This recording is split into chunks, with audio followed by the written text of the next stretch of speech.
आज का वचन उत्पत्ति अध्याय 32 के पद 13 से 20 तक है। आइए हम साथ मिलकर पढ़ें। उसने उस दिन रात वहीं बिताई और जो कुछ उसके पास था उसमें से अपने भाई एसाव की भेंट के लिए छांट छांट कर निकाला, अर्थात 200 बकरियां और 20 बकरे और 200 भेड़ें और 20 मेढ़े और बच्चों समेत दूध देने वाली 30 ऊंटनियां और 40 गायें और 10 बैल और 20 गदहियां और उनके 10 बच्चे। इनको उसने झुंड झुंड करके अपने दासों को सौंपकर उनसे कहा, मेरे आगे बढ़ जाओ और झुंडों के बीच बीच में अंतर रखो। फिर उसने अगले झुंड के रखवाले को यह आज्ञा दी, जब मेरा भाई एसाव तुझे मिले और पूछने लगे, तू किसका दास है और कहाँ जाता है, और ये जो तेरे आगे आगे हैं वे किसके हैं, तब कहना, यह तेरे दास याकूब के हैं। हे मेरे प्रभु एसाव, ये भेंट के लिए तेरे पास भेजे गए हैं और वह आप भी हमारे पीछे पीछे आ रहा है।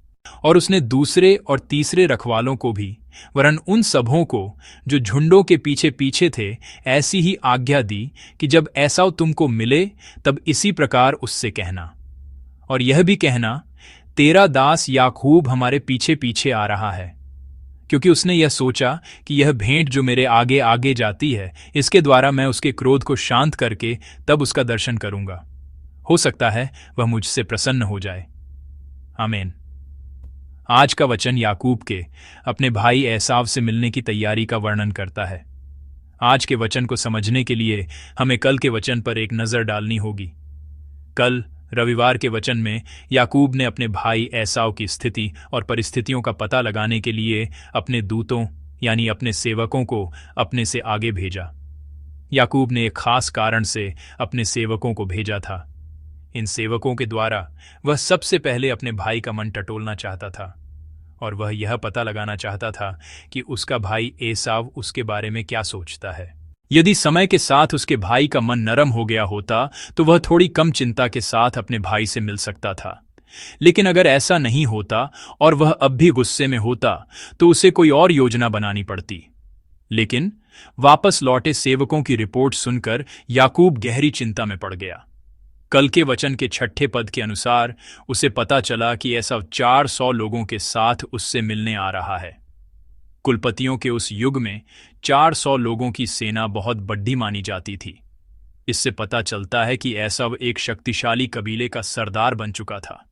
बेशक याकूब को अब भी यह नहीं मालूम था कि एसाव क्यों आ रहा है, लेकिन एसाव के 400 लोगों के साथ आने के दो ही मतलब हो सकते थे। एक तो यह कि वह अपने छोटे भाई से मिलकर खुश है, जिससे वह लंबे समय बाद मिल रहा है और उसका स्वागत करने के लिए आ रहा है। दूसरा यह कि उसने अभी तक बदला लेने की अपनी इच्छा नहीं छोड़ी है और वह बदला लेने के लिए गुस्से में आ रहा है। भाई एसाव अब 400 लोगों के साथ याकूब की ओर आ रहा है। यदि आप याकूब की जगह होते तो इन दो बातों में से आप पहले किसके बारे में सोचते? क्या आप निश्चिंत होकर एसाव से मिल पाते? ऐसी स्थिति में ये 400 लोग जो उसके साथ आ रहे थे याकूब के लिए बहुत बड़ा बोझ और खतरा बन गए थे। यदि आने वाले लोगों की संख्या थोड़ी कम होती तो शायद वह सोच सकता था कि वे खुशी से उसका स्वागत करने आ रहे हैं, लेकिन अब उसके साथ आने वाले लोगों की संख्या बहुत ज्यादा है। इसके अलावा ये 400 लोग जो साथ आ रहे थे वे केवल घर पर काम करने वाले सेवक नहीं, बल्कि हथियारबंद योद्धा थे। जब उसने सुना कि एसाव ऐसे 400 लोगों को साथ ला रहा है तो याकूब को यही लगा होगा कि वह सुलह करने नहीं बल्कि बदला लेने आ रहा है। यह रिपोर्ट सुनकर याकूब बहुत डर गया और व्याकुल हो गया। इसलिए उसने परमेश्वर से प्रार्थना की। याकूब को परमेश्वर की उस प्रतिज्ञा पर भरोसा था कि वह निश्चय ही उस पर अनुग्रह करेगा। आज का वचन याकूब को परमेश्वर से प्रार्थना करने के बाद कदम उठाते हुए दिखाता है। यदि कल का वचन याकूब की प्रार्थना पर केंद्रित था तो आज का वचन हमें उसके कामों के बारे में बताता है। सबसे पहले याकूब ने एसाव के डर और चिंता में रात बिताई। यहां रात बिताने का मतलब यह नहीं है कि वह हमारी तरह आराम से सोया। उसके मन में इतनी चिंता और बेचैनी थी कि वह रात भर सो नहीं सका और जागता रहा। इस एक बात से हम समझ सकते हैं कि याकूब कितना बेचैन और चिंतित था। इसलिए याकूब अपने भाई का मन बदलने के लिए एक भेंट तैयार करता है। भेंट किसी के मन को नरम कर देती है और उसे उदार बना देती है ना? आइए हम सब मिलकर आज के वचन के पद 13 को पढ़ें। वचन का पद 13 है। याकूब ने वह रात वहीं बिताई और जो कुछ उसके पास था उसमें से उसने अपने भाई एसाव के लिए भेंट छांट ली। आमीन। याकूब ने अपनी संपत्ति में से बकरियों, भेड़ों, ऊंटों, बैलों और गधों सहित लगभग 580 जानवर चुने। कुलपतियों के उस युग में जब पशुधन ही सबसे बड़ी संपत्ति हुआ करती थी, 580 जानवर एक बहुत बड़ी और कीमती भेंट थी। इससे पता चलता है कि याकूब कैसे अपने भाई एसाव का दिल जीतना चाहता था, और भेंट तैयार करने के बाद याकूब ने उसे अलग अलग झुंडों में बांट दिया। इस तरह झुंडों को अलग अलग करके और एक निश्चित दूरी पर भेंट भेजने का एक कारण था। पहला कारण यह था कि भेंट को अलग अलग झुंडों में भेजने से वह और भी बड़ी और प्रभावशाली दिखे। दूसरा, यह उम्मीद थी कि अगर एसाव का मन पहली भेंट देखकर न भी पिघले तो एक के बाद एक भेंट पाकर उसका मन जरूर नरम हो जाएगा। अगर भेंट एक ही बार में दी जाए तो हो सकता है कि वह उसे ठुकरा दे। लेकिन याकूब ने सोचा कि मनुष्य का स्वभाव ऐसा होता है कि जब भेंट या संपत्ति लगातार आती रहे तो मन के नरम होने की संभावना बढ़ जाती है। और याकूब ने उन सेवकों को निर्देश दिए जो भेंट की अगुवाई कर रहे थे। उसने उन्हें बताया कि अगर एसाव भेंट के बारे में पूछे तो क्या जवाब देना है। यह आज के वचन के पद 18 में दर्ज है। आइए हम सब मिलकर पद 18 को पढ़ें। पद 18 है।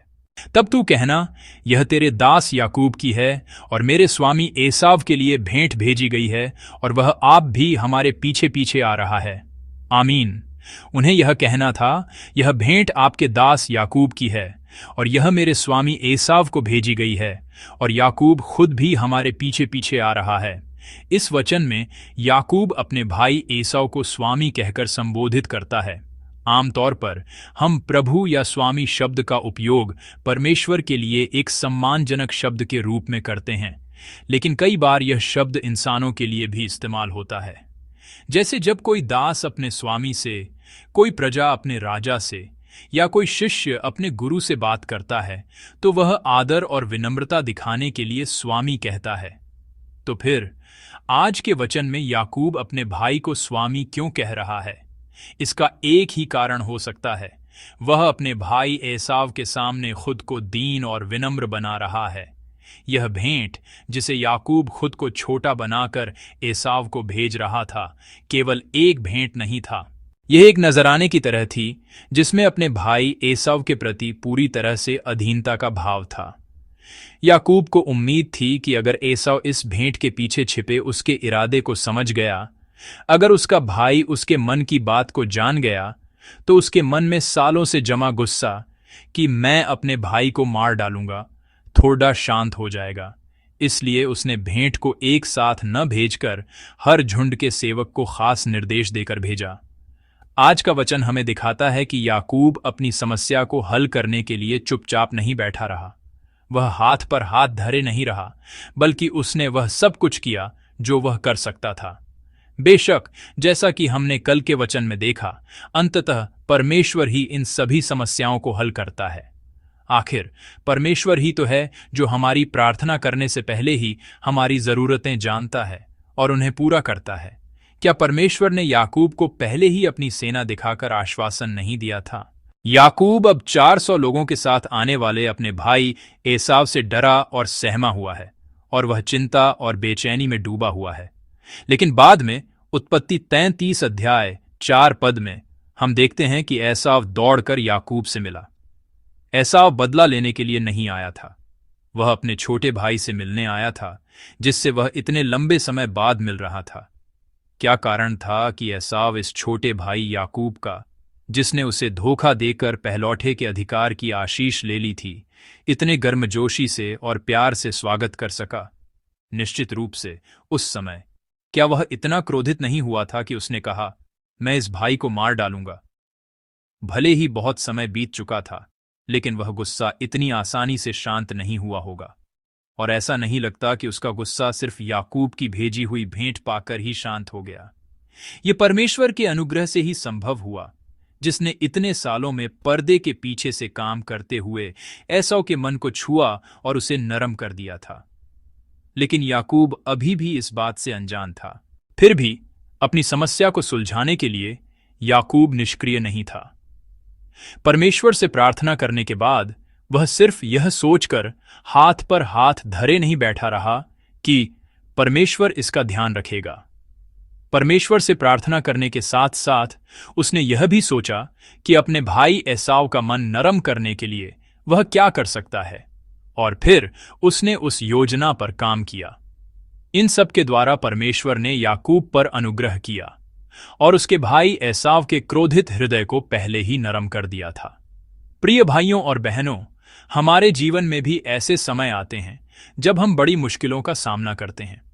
हम उन हालात से इतने दब जाते हैं कि डर और चिंता में डूब जाते हैं और उनसे बाहर नहीं निकल पाते। उस समय समस्याओं को हल करने के लिए हमें सबसे पहले क्या करना चाहिए? हमें सबसे पहले क्या करना चाहिए?